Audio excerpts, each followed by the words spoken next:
So Reed and Dukas are the highest qualified drivers in this heat race on starting positions 5 and 6.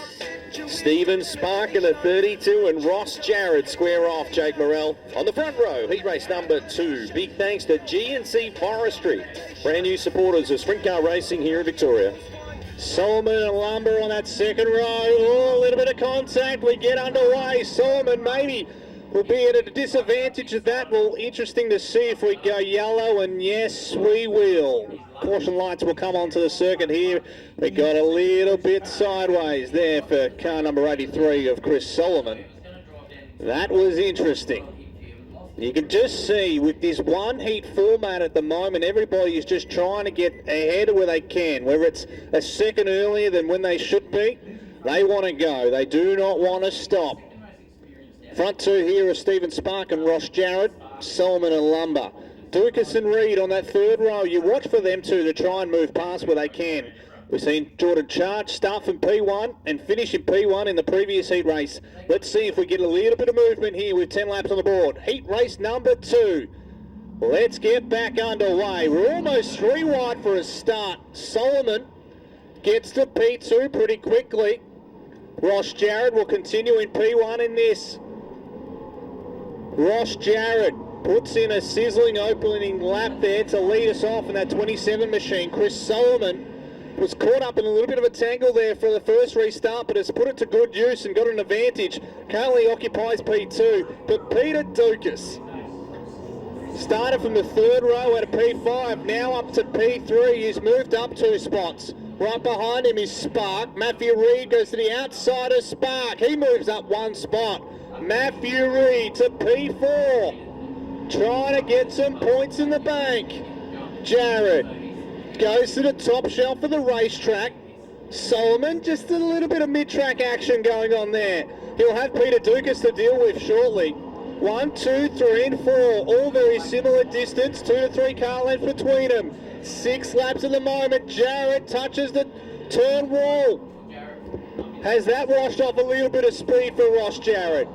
Does that mean Solomon's now within attacking position? 5 laps. The Elita just can't get a handle on turn 2 at the moment.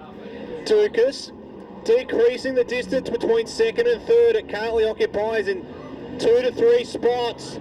Some smoke coming out of the 27 of Jarrett. He goes upstairs again. He knows a good thing when he sees it.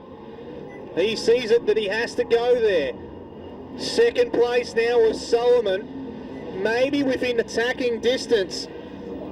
Definitely not in turn 2 where Jarrett's going upstairs. Dukas in 3. Matthew Reed just got off the speed there for a second at number 7 car. He's around turn 3 and 4 now. Maybe just had to straighten up for a second. Spark is behind him. Then we go back to Eddie Lumbar and Grant Stansfield, all deeper in the field in this one. Laps are starting to wind down. White flag will come out for your leader. Ross Jarrett has held on from lap number 1, but now we have a new race leader. Chris Solomon puts a good slide job in, but now Jarrett returns to favour. Checkered flag will come out at turn 3 and 4. Solomon will pick up the win. He led for literally 2 turns out of this whole heat race and picks up maximum points and goes straight to the infield. Jarrett in second. Wow, wow, wow. Matthew Reed as well. Peter Dukas. That was a battle all the way through the 10 laps. You had Chris Solomon that was putting it in. You had Ross Jarrett that just made 1 or 2 mistakes here and there. Couldn't hold on into the final lap. He had Solomon that pulled a really good slide job in turn 2. He returned the favour in Jarrett, but Solomon was able to get it down. We'll go downstairs with our Heat Race 2 winner, thanks to C&G Forestry, Gavin White. Thanks very much, Jake Morrell. Just wore him down, 9 3/4 laps, and he only needed to lead the last 2 corners, and he did that. Folks, their helmet is off. How about putting your hands together? He did it the hard way, and he only led the final lap, and that's all you need to do. Driving the V83, make a little bit of noise for Chris Solomon. Man, you stand up when it's needed to, Chris. Hell of a drive. You knew you were wearing him down. You could see he was a little bit loose, and you just had to be patient. but how hard is it to be patient? Yeah, I was really worried about the cars behind me. A lot of good company behind me, so I was feeling like I was wasting my time in the bottom of 1-2 there. Car was sticking real good in 3-4. Just, it all comes together. Just want to thank everyone for coming out. A+ Powder Coating, WorldWorks, all the people that thank me, Luke Tuckett, and just everyone. Thanks. That's sitting 8th in the series standings. You're going to chase it all the way through, and that will not hurt your points haul. None right there. Great job. Yeah, thanks. We'll see. We go.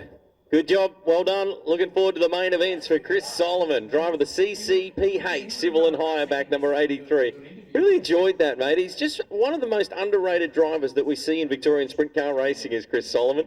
Outstanding job. He always gives away a little bit of horsepower too. Chris, tell me what motor you got in at the moment, mate. This is a 20-year-old 372. 372, and you said how old? It's been together for 20 years. That is incredible, mate. How much horsepower do you think you're giving away? Well, when this thing was new, it was about 740, and it starts awfully easy these days, so I reckon it's down around the 700 mark now, but it's not too bad as long as you don't lose any speed around the corners, and then as long as you get your momentum up, it's not that big a deal. Mate, that's incredible what you do, but you drive it so well. You don't know any different, I think, is what I'm trying to get to. I'm not sure. I need to get to the A main to make some money back, I suppose. Mate, well done. You're going to chase the series all the way through, yeah? That's the plan, as long as this thing keeps running. 20-year-old 372, and you're making it look absolutely rock solid. Love it for you, mate. Well done.